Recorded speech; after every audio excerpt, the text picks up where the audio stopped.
Tides of Temptation. Chapter 5, Tides of Reluctant Surrender. The days bled into one another for Lila Voss, a relentless cycle that wrapped Eclipse City's vibrant chaos around her like a stifling cloak. Mornings began with the shrill beep of her alarm, pulling her from the fitful embrace of sleep on her sagging futon, where dreams of sprawling design studios and loving arms often dissolved into the harsh reality of her studio apartment's peeling walls. She would rise, the fairy lights flickering faintly as if mocking her solitude, and prepare for another shift at Elysium Bistro, uniform ironed with mechanical precision, hair tied back in its neat chignon, a mask of efficiency hiding the weariness etching lines around her hazel eyes. Work was a symphony of sameness, the chime of the door as patrons entered, the sizzle of the kitchen, the endless loop of orders and refills. Espresso for table 3, her manager would snap, and Lila would comply, her slender arms bearing trays with the grace of habit, her mind wandering to the sketches tucked in her bag. The tips trickled in, enough to keep the lights on but never sufficient to break free from the grind. By afternoon, her feet ached in their black flats, a constant companion to the quiet despair that whispered she might never escape this loop. One more year of school, she reminded herself like a mantra, 12 months until her graphic design degree, until she could pitch her portfolio to agencies and trade waitressing for a desk where her creativity reigned. But success felt like a distant mirage, shimmering just out of reach amid the bills and exhaustion. Evenings at Eclipse Community College offered a brief respite, the campus a haven of ideas where she lost herself in lectures and labs. Yet even there, the monotony crept in, the same fluorescent lights buzzing overhead, the same assignments piling up, the same faces in class exchanging nods but rarely more.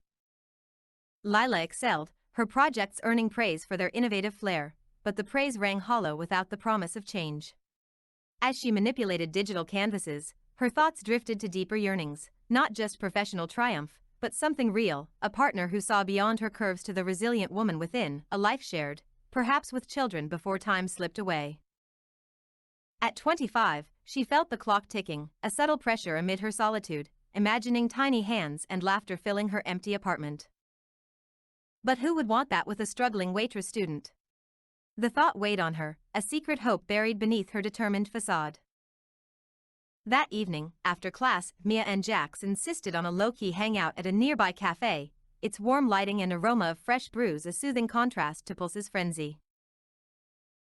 They claimed a corner booth, Mia's red curls bouncing as she slid in, Jax's tattooed arms folding across the table with her usual confidence. "Girl, you look like you could use a double shot," Mia said, her emerald eyes scanning Lila's face with concern. "What's eating at you?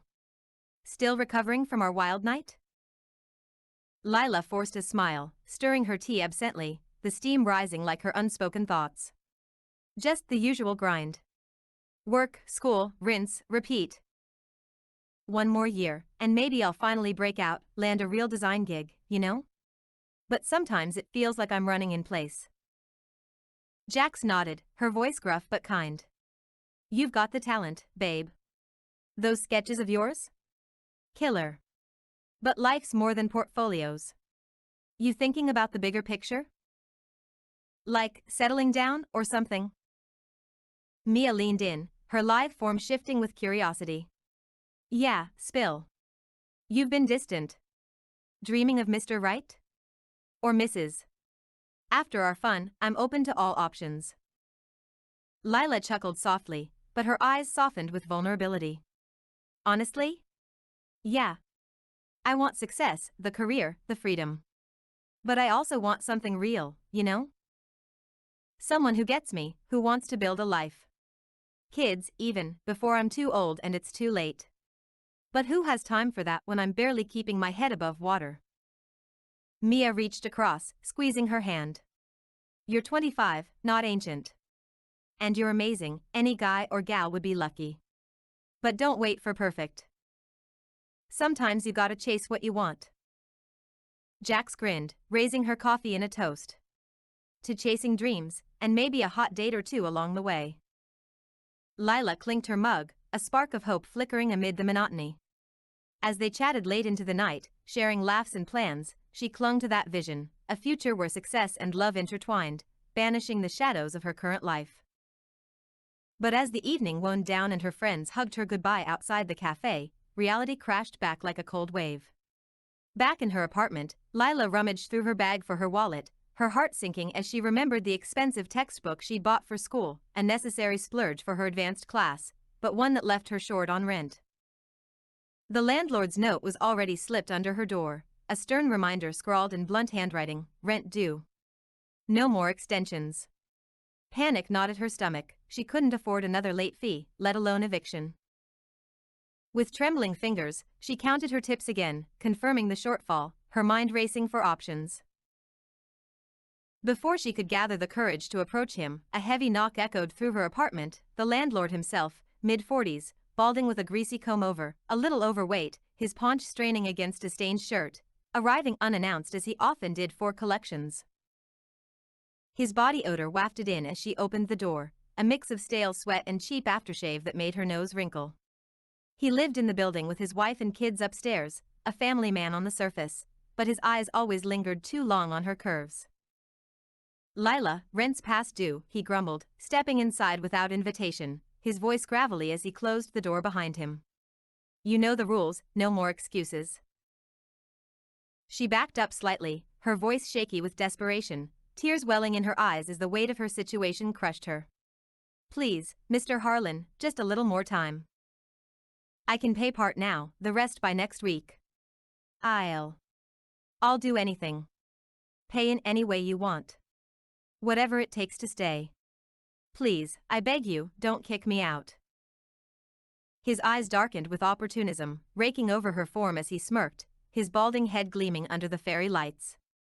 Anyway, huh? Been thinking about that for a while. Your body's worth the rent this month, if you're serious. Beg a little more, show me you mean it. Lila's stomach churned, her reluctance intensifying into a storm of humiliation and fear, her body trembling as she whispered through tears, please. I need this place. I'll submit, do whatever you say. Just let me stay. The words tasted like ash, her submission a bitter pill swallowed for survival, her mind screaming in protest but her voice breaking with pleas, her hands clasped in front of her like a supplicant, the power imbalance stripping her of dignity. Satisfied with her intensified begging, he grinned, locking the door to ensure their secret remained hidden from his family upstairs. The encounter was unpleasant from the start, a far cry from her passionate nights, his presence invasive in her small space. He pushed her toward the futon with rough, meaty hands, fumbling clumsily with her clothes, stripping her blouse and skirt with impatient tugs that tore a seam and scratched her skin, his prickly stubble brushing her collarbone as he leaned in too close, his hot, foul breath on her neck making her recoil inwardly. His scent enveloped her, sour and overpowering like unwashed clothes mixed with body odor, making her stomach churn and bile rise in her throat as he shoved her to her knees roughly, her knees hitting the hard floor with a thud that jarred her. Unzipping his pants with a zipper rasp that echoed in the quiet room, he revealed his long but thin dick, already half-hard and veined, the skin clammy and pale with a musky, unclean smell wafting from it, jamming it into her mouth too deep from the outset without warning. His rhythm was off, erratic. Brutal thrusts that hit the back of her throat repeatedly. The thin length snaking down uncomfortably, causing her eyes to tear up and stream down her cheeks as she gagged violently, her throat constricting around the invasion, saliva dripping messily onto her chin and the floor in thick strings, her hands pushing weakly against his flabby, hairy thighs, fingers sinking into the soft flesh, her nails leaving faint marks as she tried to create space to breathe, the taste bitter and acrid on her tongue like old sweat.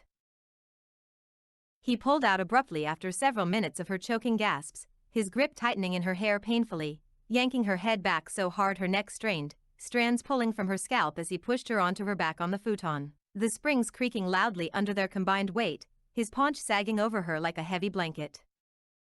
Lowering his head between her legs with a grunt. His dry, rough tongue lapped at her unwillingly. Unskilled and sloppy like a dog slobbering.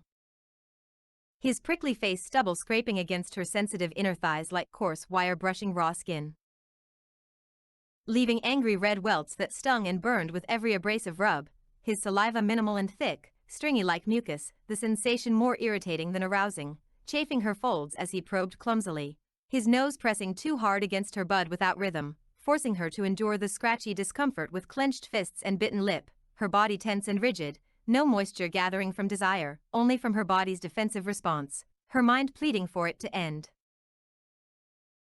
Unsatisfied with her lack of response after a few agonizing minutes, he growled in frustration, his voice thick with lust, moving up to hover over her, his overweight frame heavy and suffocating on top of her, his sweaty belly pressing down on her stomach, making it hard to draw full breaths as he entered roughly, his thin length sliding in with awkward, jarring jabs that stretched her uncomfortably without any pleasure, the friction dry and burning despite her earlier saliva, no finesse, just mechanical, offbeat pumping that left her sore and chafed inside, his grunts hot and wet against her ear like an unwelcome violation, his hips slapping against hers in disjointed slaps, the futon rocking unevenly. She lay there, staring at the ceiling through blurred tears, her body tense, dissociating to somewhere far away, her hands fisting the sheets to anchor herself against the revulsion, each thrust feeling like an intrusion that violated her core. Not done? He lifted her from the futon, shoved her towards the middle of the room, bending her across her rickety wooden table. The surface cluttered with sketchbooks that scattered to the floor like discarded dreams, some pages tearing under their weight as he took her from behind, his hips slamming with offbeat, forceful thrusts that drove his long length too deep, the thin girth poking painfully against her cervix with each erratic jab, bordering on agonizing stabs that made her wince and gasp involuntarily, her breasts pressed flat against the hard wood, nipples scraping uncomfortably. His paunch slapped against her rear with each clumsy movement, the sound wet and fleshy, sweat dripping onto her back like oily rain from his heaving body, his grunts growing louder, more animalistic, the friction dry and burning as he rutted without care for her comfort, his thin cock sliding in and out with inconsistent speed, sometimes slipping out only to jam back in roughly. When he finally finished with a shuddering, guttural groan after what felt like an eternity, spilling hot and sticky inside her in erratic spurts, he pulled out abruptly, a string of cum dripping down her thigh in a viscous trail, leaving her feeling filled and soiled. He zipped up without a word, tossing a paid receipt on the table before leaving, the door slamming shut like a final insult. Lila remained bent over the table for a moment, her body trembling violently, tears flowing freely now as waves of shame, violation, and self-loathing crashed over her like a tidal wave, drowning her in regret. She felt dirty, broken, her skin crawling from his touch, the ache between her legs not one of pleasure but of raw, invasive soreness that throbbed with every heartbeat, his seed leaking out a humiliating reminder of her submission, sticky and cooling on her thighs. Stumbling to the shower, she turned the water scalding hot, scrubbing her body until her skin was raw and red. Soap lathering furiously over every inch he had touched, her mouth rinsed repeatedly to erase the bitter taste, her thighs scoured to remove the welts and residue, her core washed gently but thoroughly to flush out his essence. But no amount of cleansing could erase the emotional scar, the humiliation of begging on her knees, the reluctant surrender of her body for mere shelter, the powerlessness that left her feeling like a commodity rather than a person, her dignity stripped away in her own home. Curled up on the futon afterward, she hugged her knees to her chest, sobs racking her frame in the dim fairy light, her mind a whirlwind of self-doubt and despair. How had her life sunk to this? The secret burned inside her like acid, a toxic weight she couldn't share with Mia or Jax, amplifying her isolation and shattering the fragile hope from their earlier conversation. Yet, amid the darkness, a flicker of defiance remained, a vow to push harder for that degree, for escape, for a life where no one could demand such prices, her tears eventually drying into a steely resolve. Little did she know, fate was already weaving its threads, ready to pull her into a storm of passion and power.